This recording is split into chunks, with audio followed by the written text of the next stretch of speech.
الحمد لله نحمده ونستعينه ونستغفره ونؤمن به ونتوكل عليه ونعوذ بالله من شرور أنفسنا ومن سيئات أعمالنا من يهده الله فلا مضل له ومن يضلله فلا هادي له ونشهد أن لا إله إلا الله وحده لا شريك له ونشهد أن سيدنا ومولانا محمدا عبده ورسوله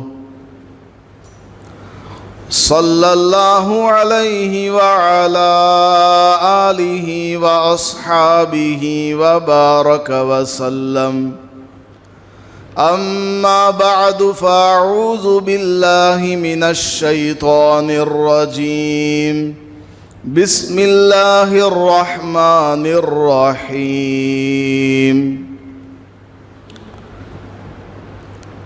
واذكر عبدنا أيوب إذ نادى ربه أني مسني الشيطان بنصب وعذاب واركض برجلك هذا مغتسل بارد وشراب ووهبنا له أهله ومثلهم معهم رحمة منا وذكرى لأولي الألباب وخذ بيدك ضغثا فاضرب به ولا تحنث إنا وجدناه صابرا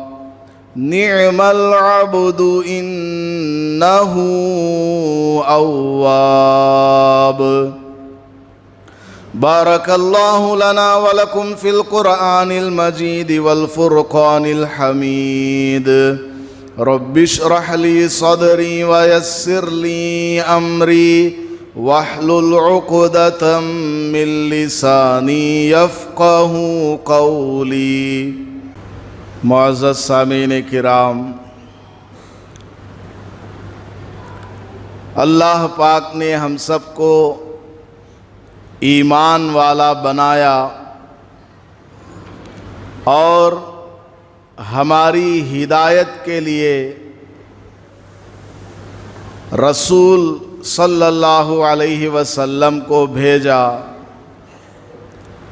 اور ان پر ایک بے مثال کتاب قرآن مجید نازل فرمایا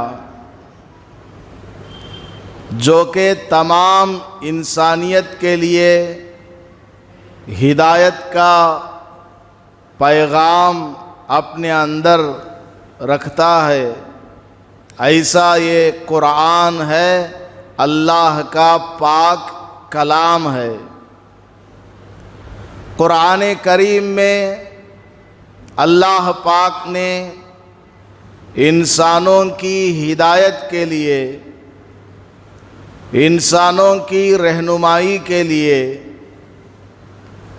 مختلف قسم کے احکام اللہ پاک نے بیان فرمایا ہے۔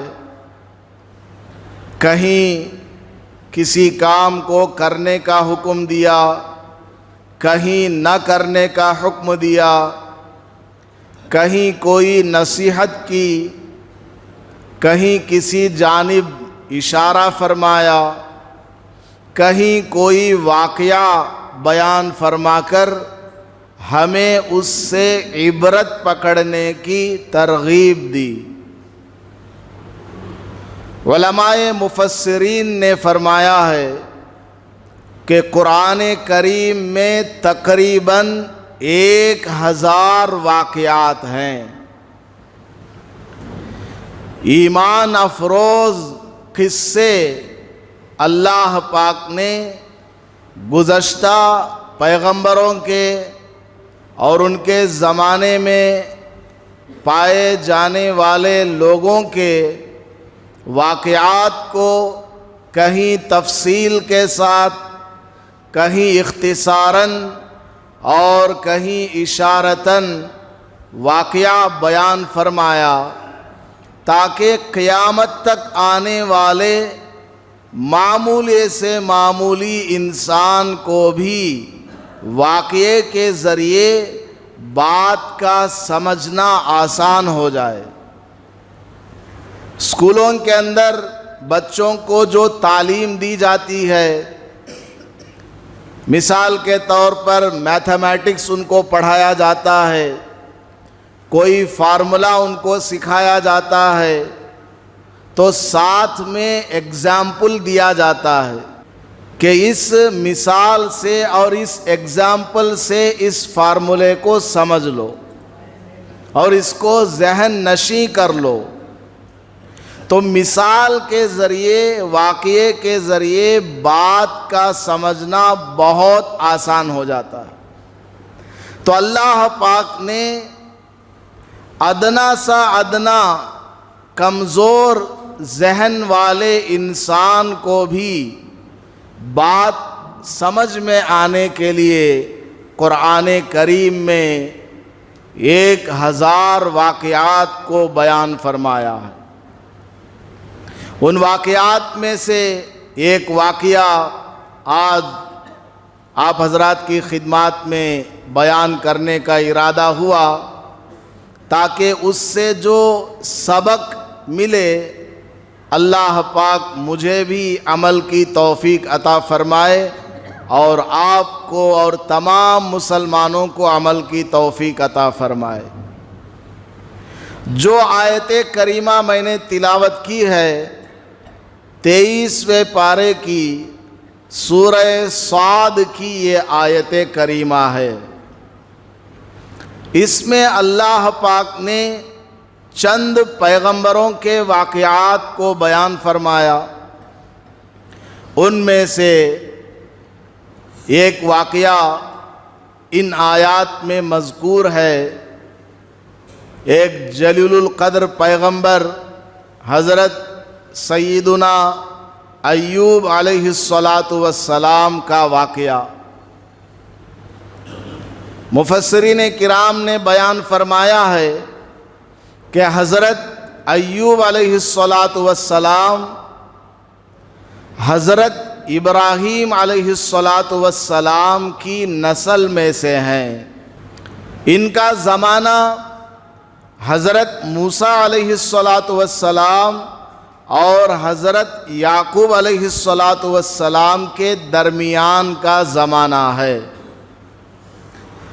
حضرت ایوب علیہ السلام بڑے جلیل القدر پیغمبر تھے اور اللہ پاک نے آپ کو بڑی مال و دولت سے نوازا تھا۔ کھیتی باڑی، کاشتکاری، چرواہے، چوپاہے، سونا چاندی، نوکر چاکر، آل اولاد، ہر طرح کی خوشیاں اللہ پاک نے حضرت ایوب علیہ السلام کو عطا فرمایا۔ اور ان کی جو بیوی تھی حضرت لیا، ان کا نام آتا ہے لیا۔ اس نام کا معنی کیا ہے، مطلب کیا ہے، ابھی ذہن میں نہیں ہے۔ ایک بات یاد آ گئی تو بتا رہا ہوں۔ آج کل لوگوں کا ذہن بہت خراب ہو چکا ہے، کامن سینس بھی نہیں ہے۔ بعض لوگوں کو کامن سینس بھی نہیں ہے۔ مثال کے طور پر آپ کو بیماری آ گئی، آپ ڈاکٹر کے پاس جائیں گے یا ٹیلر کے پاس جائیں گے؟ آپ کو بیماری ہو گئی، آپ ڈاکٹر کے پاس جائیں گے، ٹیلر کے پاس نہیں جائیں گے۔ آپ کو کورٹ میں کوئی مقدمہ لڑنا ہے تو آپ ٹیلر کے پاس جائیں گے یا وکیل کے پاس جائیں گے؟ مقدمہ آپ کو لڑنا ہے تو ٹیلر کے پاس جانے سے چندی ملے گی، کچھ نہیں ملنے والا ہے، کپڑے کا ٹکڑا مل جائے گا، مقدمہ نہیں لڑ پائیں گے۔ مقدمہ لڑنا ہے تو وکیل سے رابطہ کرنا ہوگا۔ اسی طرح آپ کو اپنا دینی کوئی مسئلہ حل کرنا ہے، آپ اللہ کے بندے ہیں، مسلمان بن کر کے آپ کو زندگی گزارنا ہے، تو کوئی ایسا عمل آپ سے نہیں ہونا چاہیے جو اللہ کے حکم کے خلاف ہو۔ اس لیے آپ کی زندگی میں جو واقعات پیش آتے رہتے ہیں ان میں آپ کو علماء کرام سے، مولانا سے، مفتی صاحب سے رابطہ کرنا ہوگا، ان کے مشوروں کے مطابق قرآن و سنت کی روشنی میں آپ کو عمل کرنا ہوگا، تبھی جا کر آپ صحیح کام کریں گے، ورنہ غلط راستے پر پڑ جائیں گے۔ تو میں یہ عرض کر رہا تھا کہ لوگوں کو اتنی کامن سینس بھی نہیں ہے کہ میں فلاں کام کرنے جا رہا ہوں جو کہ اہم کام ہے اور اس میں مجھے کس سے رابطہ کرنا ہے، اتنی کامن سینس بھی نہیں ہے۔ دنیا کے اعتبار سے تو بہت دماغ لڑاتے ہیں، بچے کو ایڈمیشن دلوانا ہے، 10-15 لیکچرر سے بات کریں گے، ٹیچر سے، پروفیسر سے رابطہ کریں گے، علاج کرانا ہے، محلے والوں میں جو پرانے بیمار ہیں، پرانے ڈاکٹر نہیں، پرانے بیمار ہیں، ان سے کانٹیکٹ کریں گے، تم نہ بھی شوگر کی بیماری 10 سال سے ہے، کہاں علاج کراتے ہیں؟ تمہارا ہاتھ بھی ٹوٹ گیا تھا، کون سے اسپتال گئے تھے؟ دنیاوی معاملات میں آدمی ان سے مشورہ لیتا ہے، دینی معاملات میں علماء سے رابطہ کرنا اتنا بھی لوگوں کو معلوم نہیں۔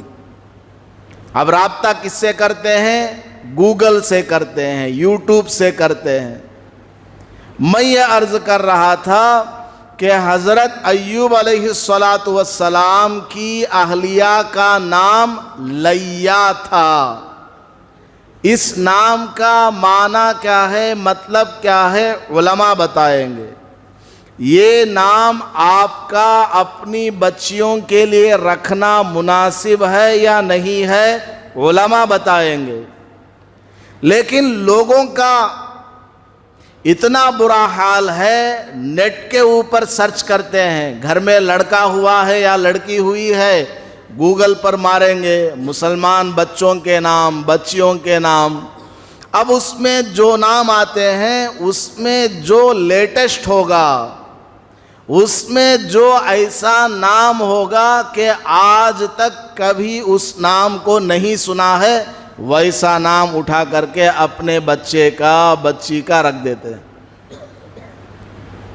اس نام کا معنی بھی نہیں معلوم، مطلب بھی نہیں معلوم، نیٹ میں جو بتا دیا اس کے اوپر ایسا یقین کرتے ہیں جیسا کہ جبرائیل علیہ السلام نے آ کر کے ان کو بتایا ہو کہ یہ نام تمہارے لیے اچھا ہے۔ علماء سے رابطہ کرنا چاہیے۔ نبی پاک صلی اللہ علیہ وسلم نے ارشاد فرمایا، جب تمہارے گھر کوئی اولاد ہو، بچہ یا بچی پیدا ہو تو اس کا اچھا نام رکھو۔ نام کا اثر بچے کے اوپر، بچی کے اوپر پڑتا ہے۔ اب ایسا نام رکھا نیٹ سے تلاش کر کے کہ وہ نام نہ کسی پیغمبر کا اس سے پہلے تھا، نہ کسی صحابی کا تھا، نہ کسی صحابیات میں سے کسی کا تھا، نہ کسی ولی اللہ کا تھا، کم از کم اسلامی ڈکشنری کے اعتبار سے وہ معنی سوٹیبل بھی نہیں تھا، ویسا نام اٹھا کر کے رکھ دیا۔ یہ بالکل غلط ہے۔ تو بچے کا نام رکھنا ایک بچے کا ماں باپ کے اوپر حق ہے. اس حق کو ادا کرنے کے لیے علماء سے مشورہ کرنا چاہیے کہ ہم کون سا رکھیں کون سا نام نہ رکھیں. تو خیر آپ نے نام سن لیا کہ حضرت ایوب علیہ السلام کی بیوی کا نام لیا تھا. تو بیانات میں لوگ جو الفاظ سنتے ہیں اس کو اٹھا کر کے اپنی بچوں کا نام رکھ دیتے ہیں، حالانکہ معلوم کر کے رکھنا چاہیے کہ کون سا نام رکھنا مناسب ہے اور کون سا مناسب نہیں ہے. خود رسول اکرم صلی اللہ علیہ وسلم نے بہت سے صحابہ کے ناموں کو بدلا. ان کے نام خراب تھے، حضور نے بدلا. کسی کا نام تھا عبد الشمس، سورج کا بندہ. کسی کا نام کچھ اور تھا، حضور نے بدلوا دیا، کہا کہ یہ نام نہیں فلاں رکھو.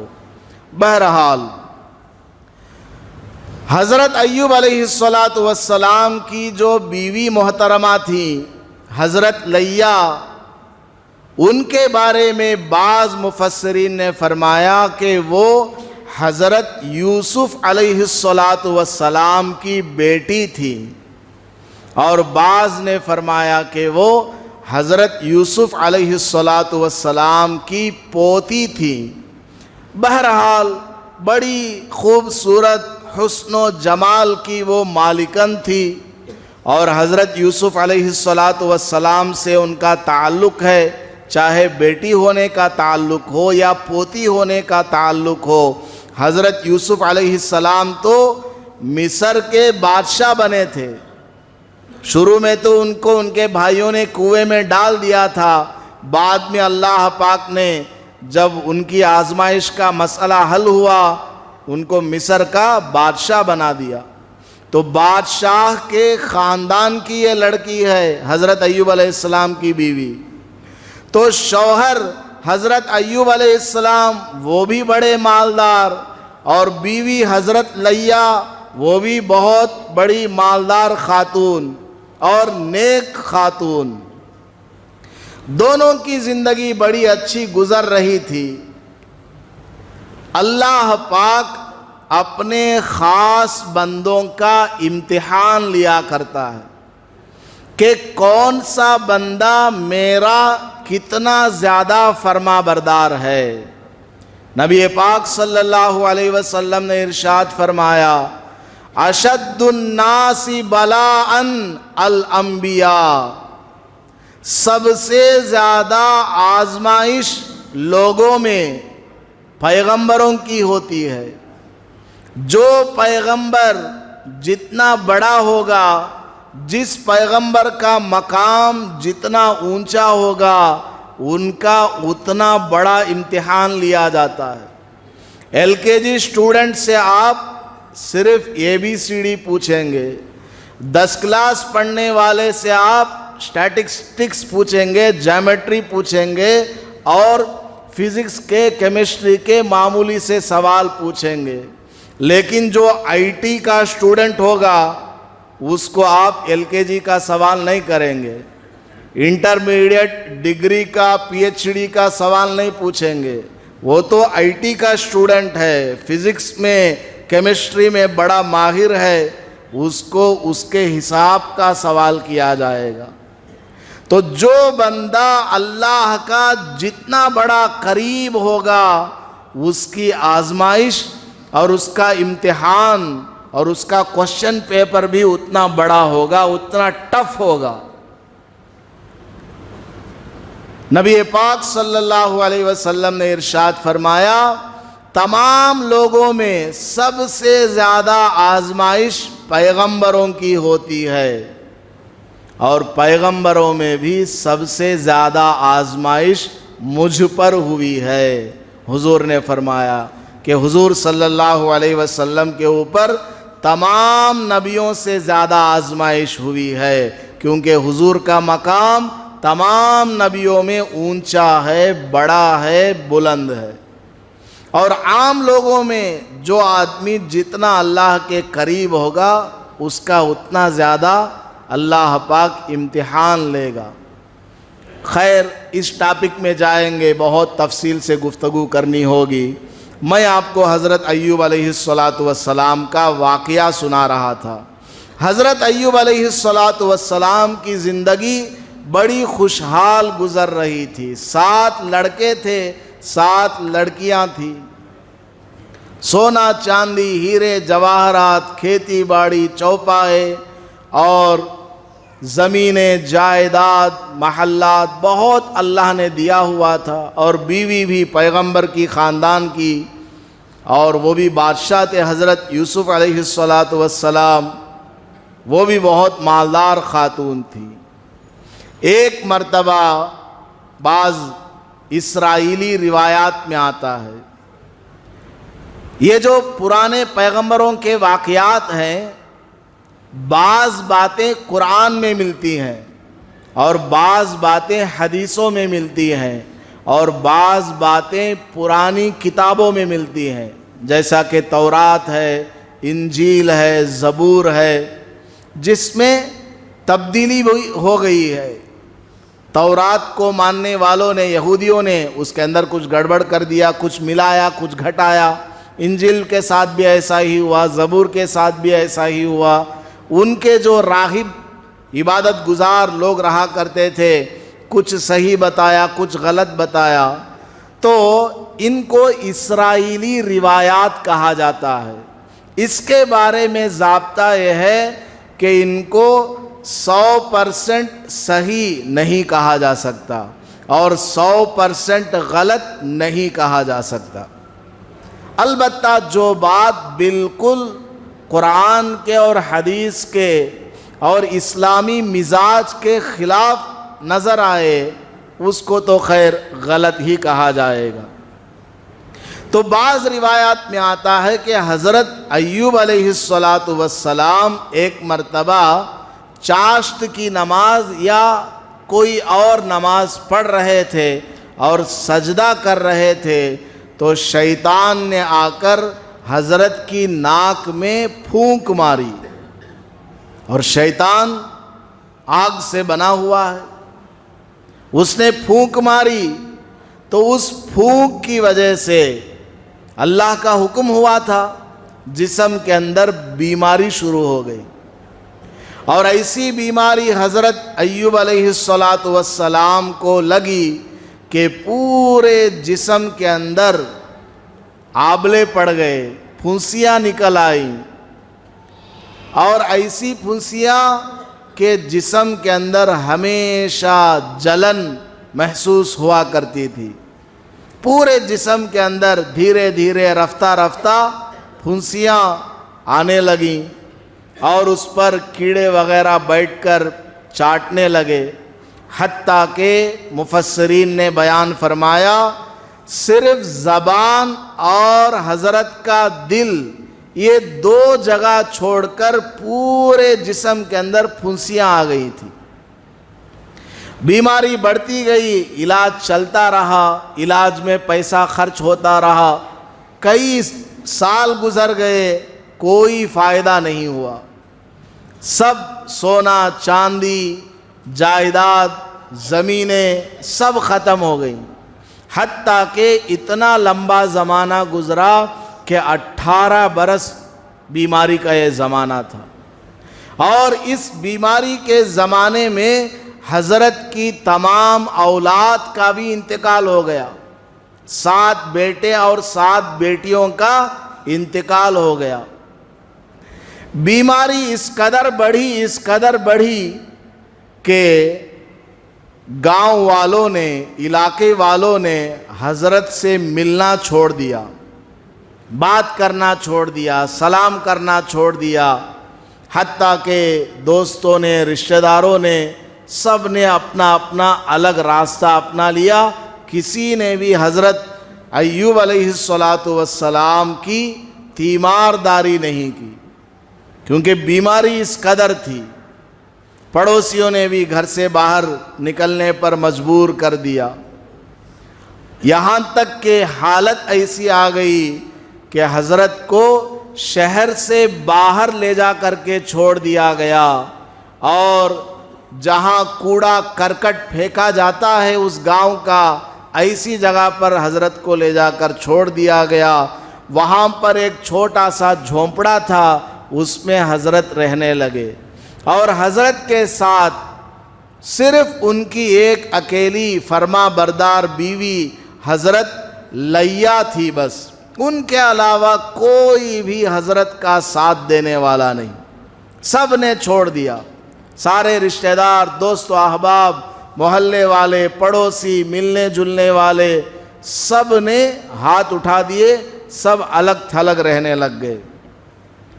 حضرت لیہ جب تک حضرت کے پاس پیسہ تھا علاج کراتی تھی اور اپنا روزی روٹی کا مسئلہ حل کیا کرتی تھی، لیکن دھیرے دھیرے سارا پیسہ ختم ہوتا گیا اور بیماری بڑھتی ہی چلی گئی۔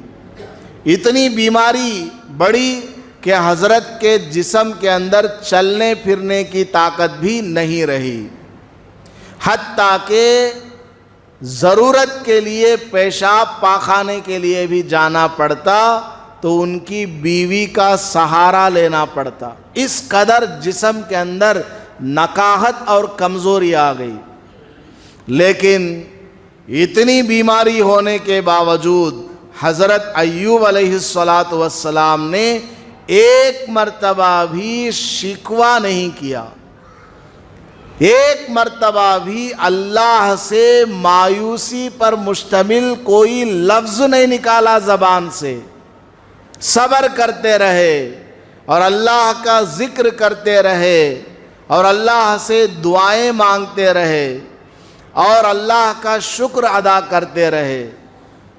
ایک دن سارا پیسہ ختم ہو گیا، اب کھانے پینے کے لیے کچھ نہیں ہے، تو حضرت کی بیوی جو کہ بادشاہ کی بیٹی ہے، بادشاہ کی پوتی ہے، حضرت یوسف علیہ السلام کی، انہوں نے ٹھان لیا کہ آج سے مجھے مزدوری پر جانا ہے، کیونکہ روپیہ پیسہ ختم ہو گیا ہے، مزدوری پر جا کر مجھے 2 روٹی کما کر کے لانا ہے، خود بھی کھانا اور اپنے شوہر کو بھی کھلانا ہے۔ تو بیچاری صبح گھر سے نکلتی اور گاؤں میں جا کر گھر میں مزدوری کیا کرتی، اور وہاں سے جو کھانے کے لیے سامان ملتا وہ لے کر کے آتی، خود بھی کھاتی اور شوہر کو بھی کھلاتی تھی۔ اس طرح کئی سال گزرے۔ ایک دن حضرت لیہ نے اپنے شوہر سے یعنی حضرت ایوب علیہ السلام سے کہا کہ حضرت آپ اللہ سے دعا کیوں نہیں کرتے کہ آپ کی یہ بیماری ختم ہو جائے اور آپ کو شفا نصیب ہو جائے اور آپ پہلے کی طرح تندرست ہو جائے۔ حضرت ایوب علیہ السلام فرمانے لگے، میں اللہ سے تمام دعائیں کرتا ہوں لیکن اس بیماری کے ختم ہونے کی دعا نہیں کرتا ہوں، میں اللہ کا شکر ادا کرتا ہوں۔ حتیٰ کہ علماء نے لکھا ہے کہ جسم کے اوپر پھنسی پر جو خون پیپ لگا ہے اس کو چاٹنے کے لیے جو مکھی وغیرہ کیڑا وغیرہ بیٹھتا ہے وہ اگر نیچے گر جائے تو حضرت اس کو اٹھا کر کے ہاتھ پر ڈالتے اور کہتے یہاں تیری غذا اللہ نے رکھی ہے، چاٹو، کھاؤ اس کو۔ اس قدر اللہ کا شکریہ ادا کرتے، صبر کیا کرتے تھے۔ آج ہمیں ذرا سا سر میں درد ہو جائے، پیٹ میں درد ہو جائے تو ہم اللہ کا ناشکری کرتے ہیں، شکوے کرتے ہیں۔ معمولی سی بیماری آ جائے تو اللہ سے ہم مایوس ہو کر کے بیٹھ جاتے ہیں۔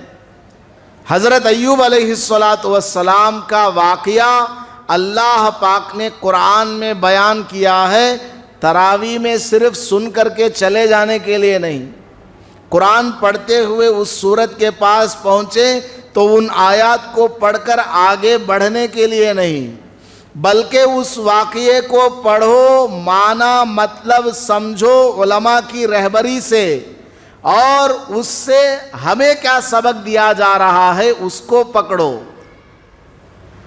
حضرت ایوب علیہ السلام نے بیوی کو جواب دیا، اللہ نے مجھے اور تجھے 70 سال خوش رکھا۔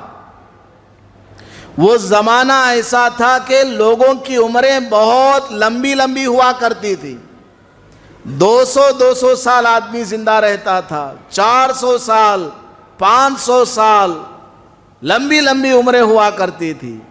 حضرت ایوب علیہ السلام نے فرمایا، جس خدا نے 70 سال مجھے اور تجھے عیش و عشرت کی زندگی سے نوازا، کیا سونا، کیا چاندی، کیا محلات، کیا حسن و جمال، کیا طاقت اور توانائی، تندرستی، بادشاہت، حکومت، آج اگر اللہ نے مجھے بیمار کر دیا ہے تو کیا میں اس نعمت کا شکریہ ادا نہ کروں؟ کیا میں صبر نہیں کروں اس کے اوپر؟ صبر کرنا بھی ایک بہت بڑی دولت ہے، نعمت ہے۔ انسان کو جو بیماری آتی ہے اس سے اگر وہ گنہگار ہے تو گناہ معاف ہوتے ہیں، اگر وہ نیک آدمی ہے تو نیکیوں میں اضافہ ہوتا ہے۔ حضرت ایوب علیہ السلام نے یہ جواب دیا۔ ایک بیچ میں دوسرا واقعہ یاد آ گیا، سناتا ہوں۔ بادشاہ محمود اور ان کے غلام ایاز، دونوں کے درمیان بڑی عقیدت اور محبت تھی۔ بادشاہ تو بادشاہ ہے، لیکن یہ غلام ایاز نہایت کالا کلوٹا، چہرے کے اعتبار سے، شکل و صورت کے اعتبار سے کوئی خوبصورتی نہیں، خاندانی اعتبار سے بھی نچلے درجے کا آدمی ہے، لیکن اس کا قرب بادشاہ تک پہنچا ہوا ہے۔ بادشاہ کے دل میں ایاز کی محبت جمی ہوئی ہے، تو دربار میں رہنے والے تمام وزیروں کے پیٹ میں بھڑکا ہو گیا کہ اتنا گیا گزرا آدمی لیکن بادشاہ کا بالکل قریب ہے۔ بادشاہ کو بات معلوم ہوئی کہ وزیر میرے پیارے ایاز کے بارے میں اس طرح بات کر رہے ہیں، تو بادشاہ نے ایک مرتبہ سب کو دربار میں بلایا اور ککڑی منگوائی کھیت سے، اور ایسی ککڑی منگوائی جو کہ اسپیشل چن کر کے لانے کے لیے کہا تھا کسی کو، اس نے لا کر کے رکھ دیا اور بادشاہ نے دیا کہ ککڑی کھاؤ، وزیروں کو دیا، وزیروں نے ہاتھ میں ککڑی لی، ایاز کو بھی ککڑی دی گئی، وزیر کھاتے گئے، ایک مرتبہ ککڑی کو منہ میں رکھا، نہایت کڑوی وہ نکلی، اور ککڑی اگر کڑوی ہو منہ میں زبان میں چھالے پڑ جاتے ہیں اور ذائقہ بھی منہ کا بڑا خراب ہو جاتا ہے۔ سارے وزیروں نے اس ککڑی کو وہیں دربار ہی میں الگ سے تھوک دیا، کھایا کسی نے نہیں، لیکن ایاز کو دیکھا گیا، وہ پوری ککڑی صاف کر گئے، چٹ کر گئے۔ بادشاہ نے وزیروں سے پوچھا کیا ہوا، ککڑی تم لوگوں نے کیوں نہیں کھائی؟ وزیروں نے کہا حضرت یہ تو کڑوی ہے، کیسے ہم کھائیں، منہ میں چھالے پڑ رہے ہیں۔ بادشاہ نے ایاز سے پوچھا ایاز یہ ساری ککڑیاں کڑوی ہیں، تمہاری ککڑی میٹھی تھی کیا، تم کھا گئے؟ تو ایاز نے جواب دیا حضرت میری ککڑی بھی دوسری ککڑیوں کی طرح بالکل کڑوی تھی، لیکن میں نے اس کو پورا کھا لیا۔ بادشاہ نے پوچھا ایسا تو نے کیوں کیا، یہ سارے وزیر تو تھوک دیے، تم نے کیوں ایسا کیا؟ تو ایاز نے کہا کہ حضرت بادشاہ جہاں پناہ، آپ نے مجھے اتنے سالوں سے کھلایا پلایا ہے، میں نے خوب آپ کا مال کھایا، کبھی حلوہ، کبھی میٹھا، کبھی روٹی، کبھی گوشت، کبھی چاول، کبھی دودھ ہے، کبھی میٹھا رس ہے، شربت ہے، شہد ہے، کوئی پھل ہے، اتنے سال آپ نے مجھے کھلایا پلایا، آج اگر میں آپ کے ہاتھ کا ایک کڑوی ککڑی کھا لوں گا تو کیا نقصان ہو جائے گا؟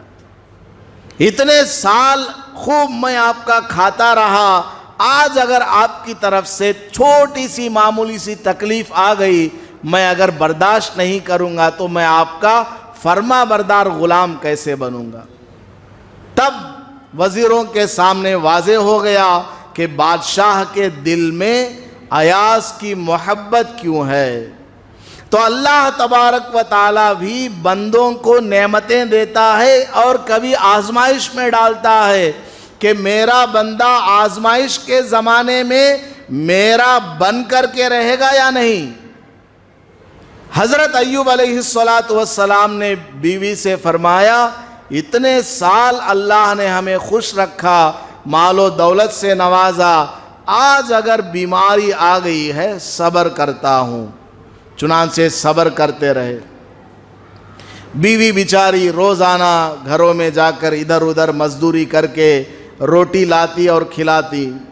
ایک مرتبہ ایسا ہوا کہیں کوئی مزدوری نہیں ملی، کہیں بھی کوئی مزدوری نہیں ملی، اور کھانے کے لیے گھر میں ایک ٹکڑا بھی روٹی کا نہیں ہے، فاقہ چل رہا ہے۔ اور حضرت لیہ حضرت یوسف علیہ السلام کی خاندان کی خاتون ہے۔ حضرت یوسف علیہ السلام کو اللہ پاک نے ساری دنیا میں جتنا حسن دینا تھا اس میں سے آدھا حسن حضرت یوسف علیہ السلام کو دیا تھا، تو ان کی اولاد میں سے وہ ہیں تو کتنی خوبصورت ہوں گی۔ ان کے بال بڑے خوبصورت تھے۔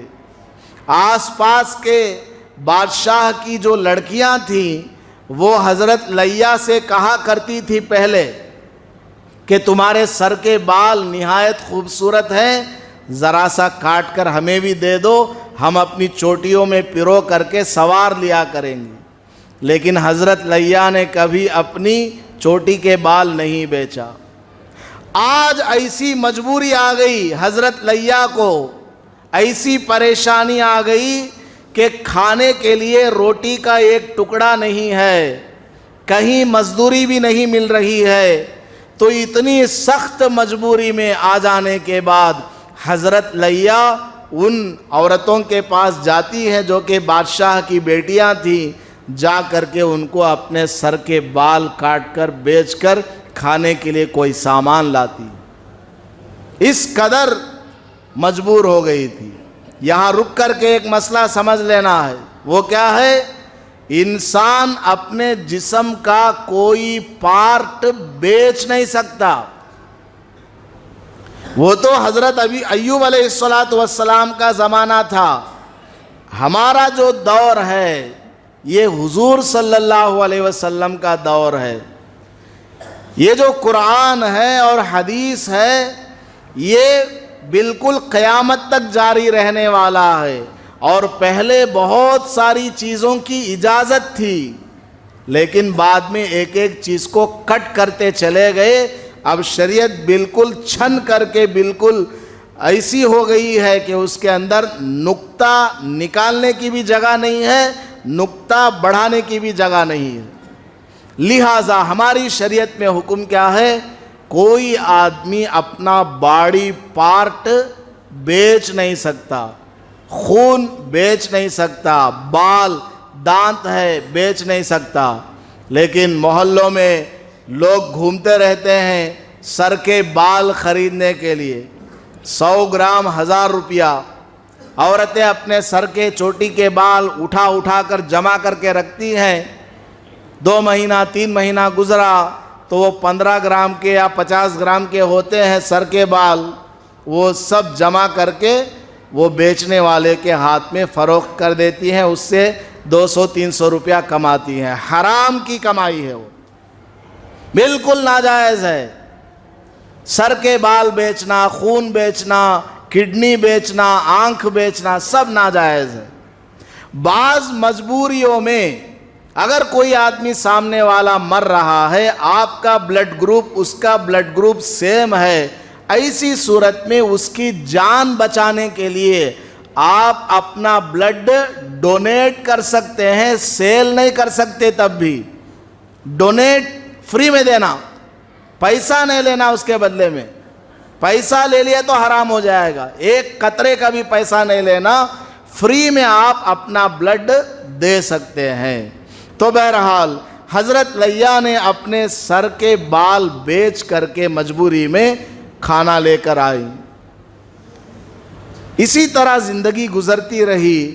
ایک دن راستے میں شیطان ماموں مل گیا، حضرت لیہ کو شیطان مل گیا اور ڈاکٹر کی شکل میں آیا. اس زمانے کے حساب سے ڈاکٹر، طبیب اس شکل میں آیا اور حضرت لیہ سے کہنے لگا کہ میں ڈاکٹر ہوں. تو حضرت لیہ نے اس سے کہا میرا شوہر بہت بیمار ہے، کافی زمانہ ہو گیا، تم ان کا علاج کر دو گے؟ شیطان نے کہا ہاں علاج کر دوں گا. تو حضرت لیہ نے کہا میرے پاس دینے کے لیے تو کچھ نہیں ہے. شیطان نے کہا کچھ دینے کی ضرورت نہیں ہے، فری میں علاج کروں گا، بس ایک سینٹنس بولنا ہے، بس ایک سینٹنس بولنا ہے زبان سے، خالی بولنا، عمل کرنا کچھ بھی نہیں، خالی زبان سے بولنا. کیا بولنا؟ میں جو ہے تمہارے شوہر کا علاج کر دوں گا، طبیعت بالکل ٹھیک ہو جائے گی. تم کو صرف اتنا بولنا ہے کہ تمہارے شوہر کا علاج میری وجہ سے ہوا، تمہارے شوہر کو شفا میں نے دی ہے، یہ بولنا ہے بس. اب حضرت لیہ سوچ میں پڑ گئیں، اور ظاہر سے اگر دیکھا جائے تو یہ کوئی اتنا ایسا جملہ نہیں ہے. مثال کے طور پر ہم لوگ بھی آپس میں بات چیت کرتے ہیں تو بولتے ہیں بنگلور گئے تھے بھائی ٹھیک ہو گئی طبیعت، بولتے ہیں کہ نہیں بولتے ہیں؟ حالانکہ شفا دینے والا کون ہے؟ اللہ کی ذات ہے نا. لیکن ایک آدمی باضابطہ ان سے کہلوا رہا ہے تو اس کے پیچھے کچھ اور مطلب ہے، شرک کا معنی اس میں نکل جاتا ہے. لیکن بیچاری مجبور تھی، اس لیے ہاں بھر لیا. چلو بھائی میں اپنے شوہر کے لیے یہ جملہ بول دیتی ہوں، یہ سینٹنس بول دیتی ہوں، مجھے اچھا تو نہیں لگتا یہ بولنا، لیکن اپنے شوہر کی جان بچانے کے لیے یہ جملہ میں بول دیتی ہوں، پہلے علاج کر. چنانچہ بات چیت ہو گئی، وقت وغیرہ طے ہو گیا. حضرت لیہ حضرت ایوب علیہ السلام کی خدمت میں حاضر ہوئی اور عرض کیا آج راستے میں بڑا اچھا ڈاکٹر ملا ہے، اس نے کہا کہ آپ کی بیماری کا وہ ایک دم علاج کر دیں گے. پوچھا کیا دینا پڑے گا اس کو؟ تو حضرت لیہ نے کہا کچھ بھی نہیں دینا ہے، بس ایک جملہ مجھے بولنے کے لیے کہا ہے. کیا کہنا ہے؟ تو حضرت لیہ نے کہا کہ اس ڈاکٹر نے مجھ سے کہا صرف اتنا بولو طبیعت ٹھیک ہو جانے کے بعد کہ میں نے ان کو شفا دی ہے، مجھ سے ان کو شفا ملی ہے، میری دوا سے شفا ملی ہے، یہ جملہ بولنا ہے بس. حضرت ایوب علیہ السلام پیغمبر ہیں، پیغمبر کی نظر تو بہت دور ہوتی ہے. حضرت سمجھ گئے کہ کس کی چال ہے. حضرت نے فرمایا یہ تو شیطان ہے جو تمہارے پاس ڈاکٹر کی شکل میں آیا اور تم کو شرک کا جملہ اپنی زبان سے نکلوانا چاہتا ہے. تم نے کیا کہا بتاؤ؟ حضرت ایوب علیہ السلام بیمار ہیں، 18 سال سے بیمار ہیں. حضرت سنو، کان کھول کر سننے کی بات ہے. 18 سال سے حضرت بیمار ہیں. تو حضرت نے اتنی بیماری کی حالت میں حضرت لیہ سے پوچھا کہ تم نے کیا جواب دیا اس کو؟ ہم ہوتے چلو علاج کرا لیں گے بھائی، کہاں ادھر سے ادھر سے باتاں سن لے گا آدمی. بچے کی طبیعت خراب ہے تو وہاں جا کو نارل پھڑے تو ٹھیک ہوا تھا کہتے چلو لے لگ جائیں گے. ایک نہیں تو پورا لوڈ ہونا پھوڑ داڑ کھا جائیں گے. بچے کے بالاں کٹ کر لگے تو طبیعت ٹھیک ہو جاتی، کہتے چلو جائیں گے. میک ٹھوک لینا چلو جائیں گے. نیمبو نتھار لینا چلو جائیں گے. لوگ کرتے ہیں نہیں کرتے ہیں؟ حضرت ایوب علیہ السلام نے پوچھا تم نے کیا جواب دیا بتاؤ؟ آخر وہ پیغمبر ہے نا. ان کے جو دادا تھے حضرت یعقوب علیہ السلام, انہوں نے بھی مرنے سے پہلے اپنے بچوں سے پوچھا. مرنے سے پہلے ہم کیا پوچھتے ہیں؟ دیکھ رہے یہ گھر ہے اسے دینا بڑے بیٹے کو, وہاں ہے نا کونے میں گھر وہ فلاں بیٹے کو دینا, یہ سننا فلاں بچی کو دینا. حضرت یعقوب علیہ السلام نے مرنے سے پہلے اپنی اولاد سے پوچھا, ما تعبدون من بعدی, قرآن کے پہلے پارے میں ہے, میرے بچوں سنو, میرے سامنے تو تم میری زندگی میں اللہ کی عبادت کر رہے تھے, ما تعبدون من بعدی, میرے بعد تم کس کی عبادت کرو گے بتاؤ؟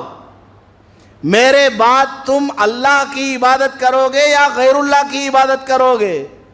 اتنی فکر پیغمبروں کو اپنی اولاد کی آخرت کے بارے میں.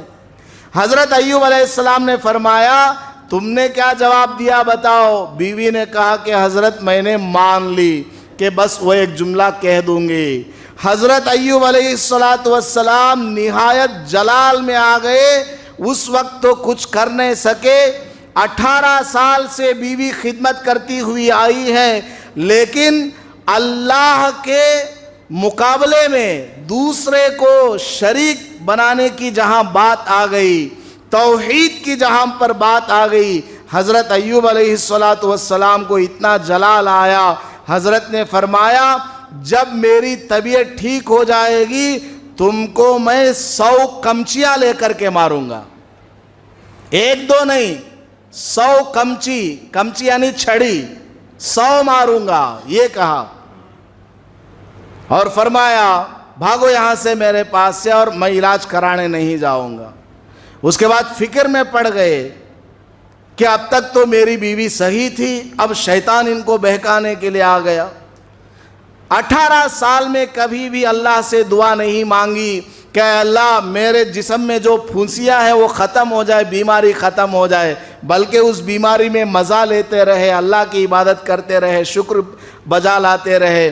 لیکن جب بیوی کی ایسی حالت آ گئی کہ شیطان گمراہ کرنے پر اتر آیا ہے, اور بیوی جو ہے اصرار بھی کر رہی ہے کئی سالوں سے کہ اللہ سے دعا مانگو, حضرت ایوب علیہ السلام نے نہایت عاجزانہ اللہ سے دعا مانگی. 17ویں پارے میں وہ دعا ہے, ربی انی مسنی الضر وانت ارحم الراحمین, ربی انی مسنی الضر وانت ارحم الراحمین. اے اللہ مجھے بہت زیادہ تکلیف پہنچی ہے اور تو بہت زیادہ رحم کرنے والا ہے. دنیا بھر میں جتنے رحم کرنے والے ہیں ان میں تو سب سے زیادہ رحم کرنے والا ہے. اور فرمایا کہ انی مسنی الشیطان بنصب وعذاب, اے اللہ شیطان نے مجھے بڑا رنج اور تکلیف پہنچائی ہے کہ میری بیوی کو یہ شرک میں مبتلا کرنا چاہتا ہے, یہاں تک معاملہ آ گیا ہے. اے اللہ میں تجھ سے دعا مانگتا ہوں کہ مجھے شفا عطا فرما. اس قدر روئے اور اللہ سے دعا مانگی. اللہ پاک نے حضرت جبرائیل علیہ السلام کو بھیجا, اور جبرائیل آئے, حضرت ایوب علیہ السلام سے فرمایا آپ کھڑے ہو جائیں. آپ کھڑے ہو کر یہاں زمین پر اپنے پیروں سے رگڑیں, ورکز برجلی کا, اپنے پیروں سے زمین کو رگڑیں, ماریں.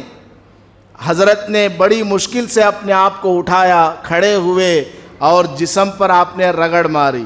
اور ادھر بیوی لیا وہ اپنا مزدوری کرنے کے لیے گئی ہوئی تھی. جب رگڑ مارا تو اس میں سے چشمہ نکل آیا, پانی, اور اس پانی میں حضرت نے غسل کیا. پورے جسم کے اوپر جتنی پھنسیاں تھیں سب ختم ہو گئی اور نہایت خوبصورت حضرت کا جسم ہو گیا.